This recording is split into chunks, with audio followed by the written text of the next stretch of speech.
The Death of Soul. I'm Rebecca Lieb, I'm Jason Horton. and this is Ghost Town.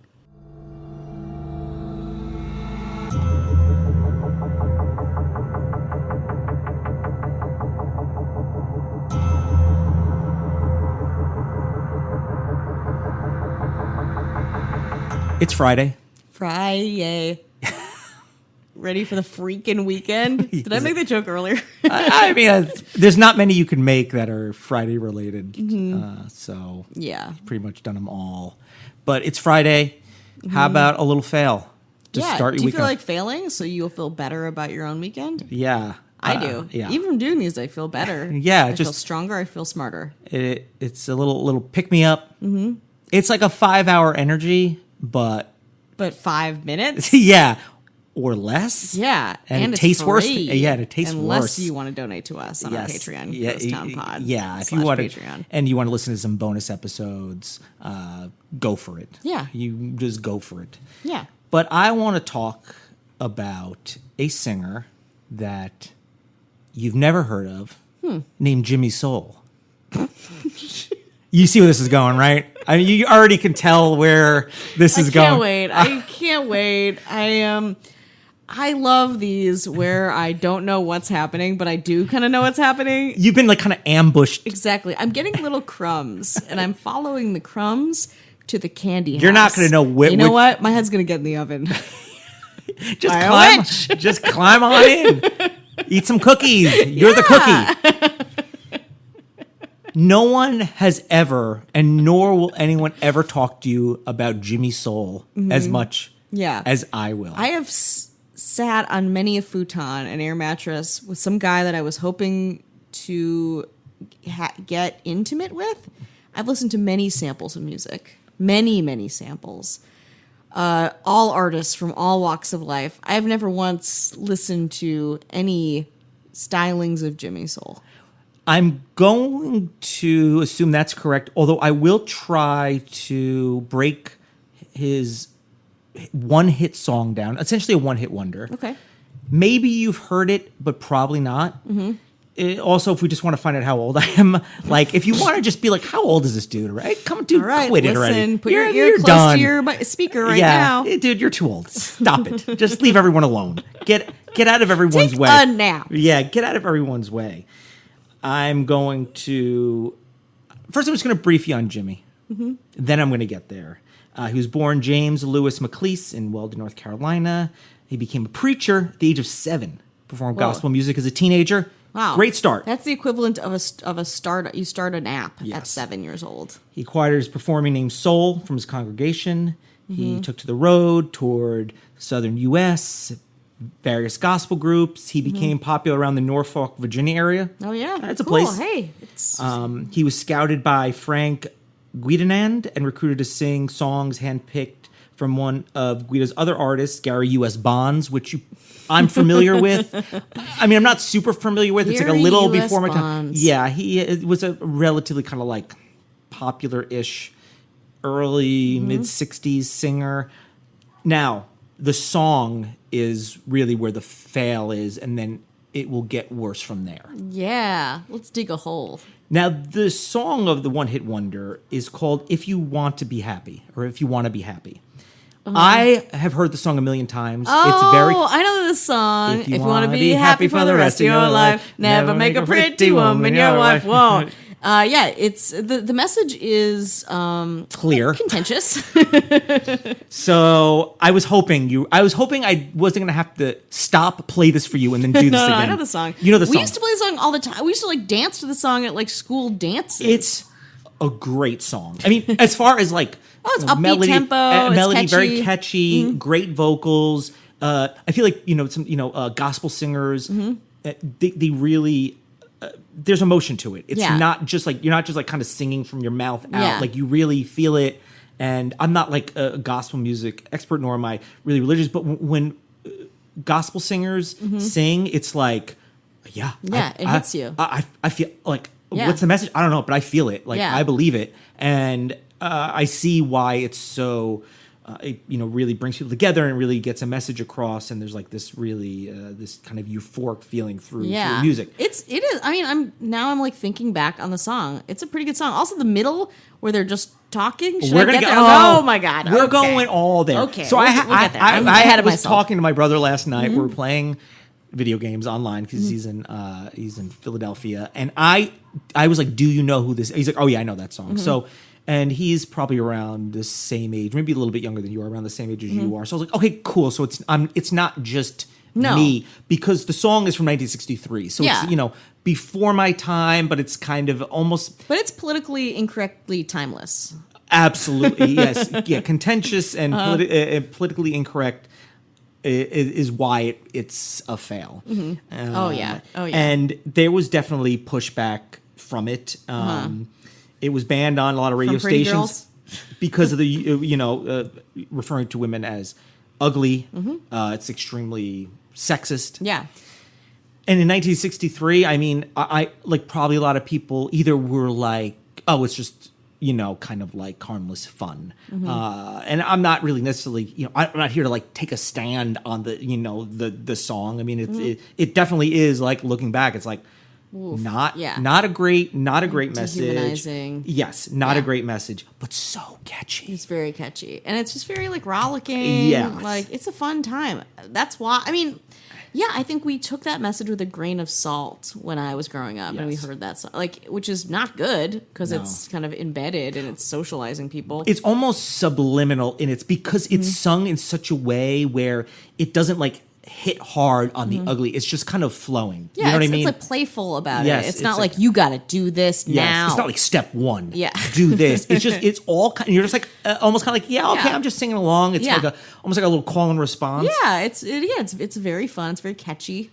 It sold over 1 million records. It was on the UK singles charts, peaking at number 39 in 1963, and then came back in 1991, which may have helped put it back in the ecosystem at number 68 in 1991.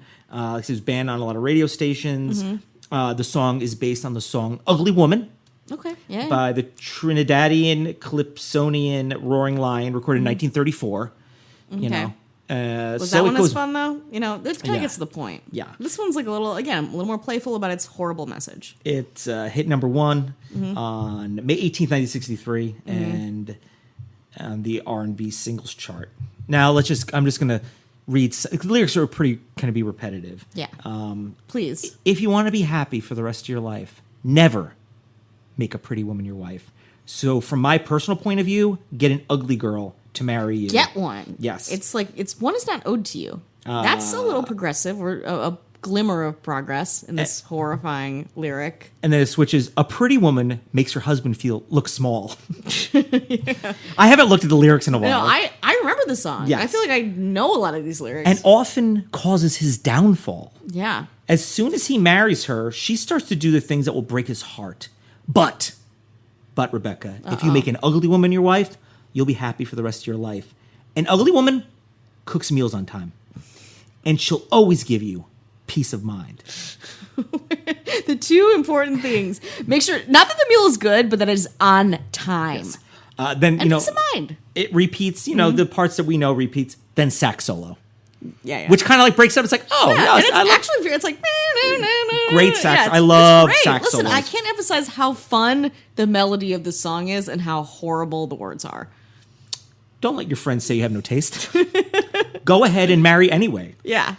Though her face is ugly, her eyes don't match.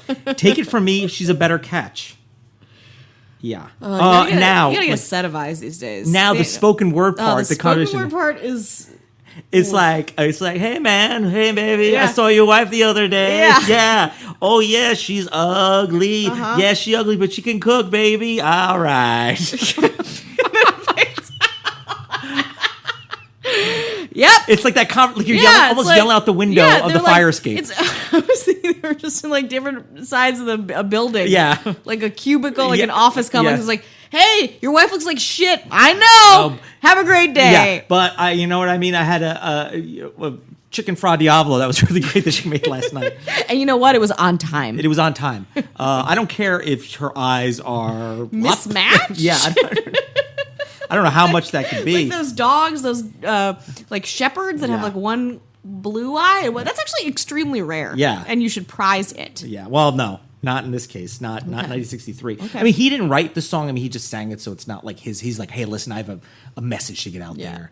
They're like, do you think the executives were like gave him the words? They're like, are you cool with this? And he's like, I'm a preacher. I'm a family man. Yeah. I sing to a lot of places down south. I don't know how I feel about this. And they're like, there's a pretty cool sax solo in there. He's like, okay, I'll do it. Yeah. I'll do it. Yeah. Fine. Yeah, or he's probably like, oh yeah, this is. Yeah, he's like, I agree. Is this from a science textbook? Every point I agree with. Yes. Now, I'm like, I want more information on Jimmy Soul. There is not any out there. I spent so much time, like a stalker, trying to find information. I was going to comments of YouTube videos, Reddit, message boards. I could find very, very little. Wikipedia really had the bulk of it, but I did find a little bit more. He tried to, have a follow up to the success. Didn't happen. Yeah.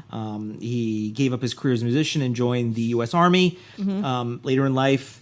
I wish the follow up was like, it's my party and I'll cry if I want to. Yeah, But it's Judy's turn to cry. Yeah, Like, yeah. I wish she had some kind of follow up where it's like, that pretty woman fucked me over. Yeah. It's like, my was not on time. Yes, a little reaction. He fell into drugs, and on January 9th, 1986, was sentenced to 4.5 to 9 years in prison. It was a second felony. He was convicted of a criminal sale of a controlled substance in the third degree and criminal possession of a controlled substance, in the third degree. The sentence was affirmed on appeals on October 26, 1987 and March 22nd, 1988. He died of presumably of a drug-related heart attack on June 25th, 1988 at age 45. Pretty unceremonious, but that's a lot of like, there's just a big gap of like what, but it's, you have one hit, then Yeah. nothing, and then people forget about you. Yeah. And then your one song is so good and catchy, but it's also like a bit of a novelty song in a Yeah. sense because it's like a commentary on like, and that's kind of the price you pay. Now, I could find very little except I found his grave. Oh. And is he? also, I believe he died in Spring Valley, New York, which is the town next to where I went to community college in New York. God damn. Everything So- goes back to your formative years back on the East Coast. Yes, because he's not from New York, Mm-hmm. but he made his Virginia he was really popular, and Yeah. he found his way to Spring Valley, New York, Rockland County, New York, like near somewhere near Rockland, Westchester. Yeah. And that also, of course, like I was like, wow.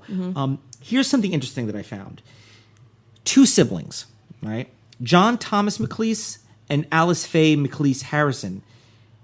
Here are their birth and death. 1938 to 1956 is John. Yeah, Alice Faye 1940 to 1988. Short, right? That's the thing. The only other thing that I found, but no information, no document. Not that I found. Like I was like, I feel like there should be like a documentary, and so I'm.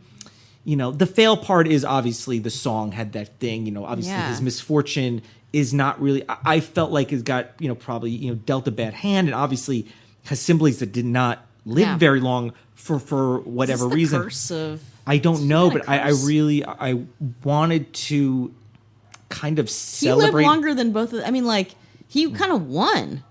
I mean, He was the least failiest of his siblings. Yeah, I mean, I don't know what they did or how tragic. One died at looks like 18, and the other died at 48. But both pretty young. But that's that's just if anyone listen, if anyone out there, if you can hear the sound of my voice and you know anything. I take it as Jimmy a Soul. I'll take it as a personal favor, and also obviously you can message us on Instagram, Ghost Town Pod. Also, if you are under the age of 30 and you know this song, like, can you let us know how and in what context? Yeah, do that, and also we have a Patreon.com/GhostTownPod. We're gonna have a limited edition Patreon tier. Check it. I'm not gonna tell you what it is. It might be up by the time you're listening to this. If not, it'll be up within a couple of days. I'm just waiting for something to put on there to show it to you properly, entice but you. be on the lookout. It'll be limited. And if you're like, I don't want to deal with Patreon, and you want to donate 50 cents, 75 cents, $1, stop at $1. You can go to paypal.me/ghosttownpod if you want to help. We spend money on editing and other costs and trying to get into festivals, and we really help us out. And you can do it even if your eyes don't match. I don't care.